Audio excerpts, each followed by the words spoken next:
सपनों का घर। गांव के एक छोटे से घर में रहती थी सीमा। सीमा की शादी हुई थी राहुल से, एक सीधा साधा मेहनती लड़का। लेकिन उसकी जिंदगी में एक कमी थी, स्थिरता की। राहुल कभी एक काम करता फिर छोड़ देता, कभी दुकान खोलता, कभी नौकरी करता, फिर कुछ दिन बाद हार मान लेता। शादी के बाद सीमा ने सोचा था कि सब ठीक हो जाएगा, लेकिन असलियत अलग थी। घर में रोज छोटी छोटी बातों पर तनाव रहने लगा।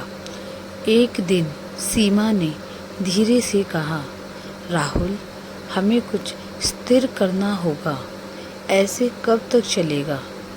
राहुल झुंझला गया, तुम समझती क्यों नहीं? मैं कोशिश कर रहा हूँ। सीमा चुप हो गई, क्योंकि उसे पता था कोशिश और सही दिशा में कोशिश दोनों अलग चीज़ें होती हैं। कुछ ही समय में उसके घर में एक बेटी ने जन्म लिया, पायल। अब जिम्मेदारियां और बढ़ गई।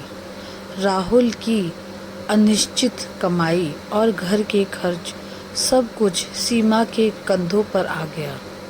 सीमा ने फैसला किया, अगर हालात नहीं बदले तो मुझे बदलना होगा।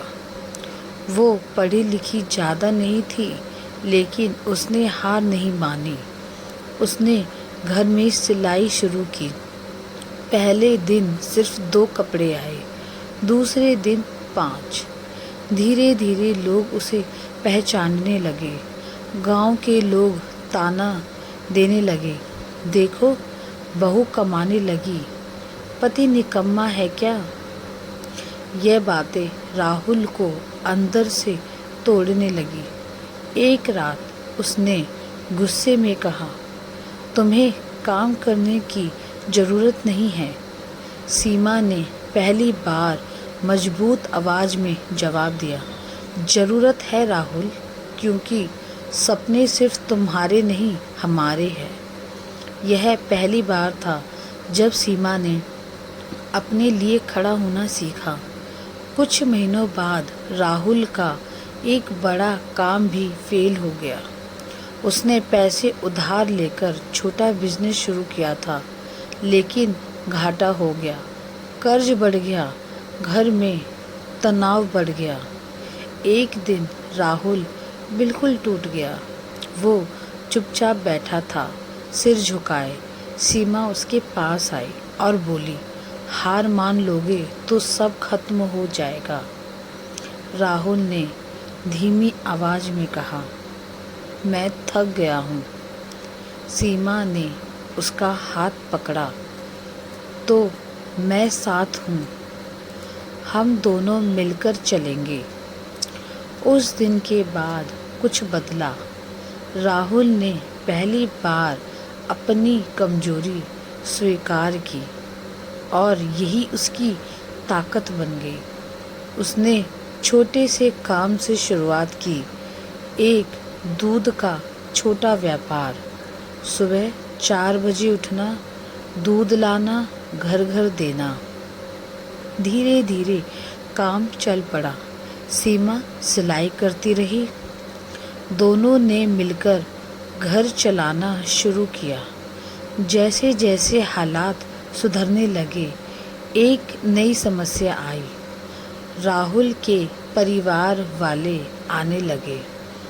अब वही लोग जो पहले ताने देते थे, अब सलाह देने लगे, ऐसे करो वैसे करो। घर में फिर तनाव बढ़ा। सीमा फिर चुप नहीं रही।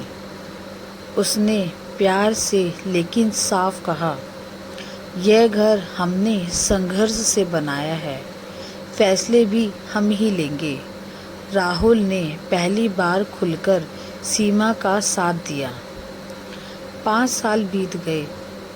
अब उनका छोटा सा पक्का घर बन चुका था। पायल स्कूल जाने लगी थी। एक दिन पायल ने पूछा, माँ, क्या हम अमीर हैं? सीमा मुस्कुराई। हम खुश हैं, वही सबसे बड़ी अमीरी है। राहुल ने उस दिन चुपचाप आसमान की ओर देखा। उसे याद आया वो दिन जब उसने हार मान ली थी।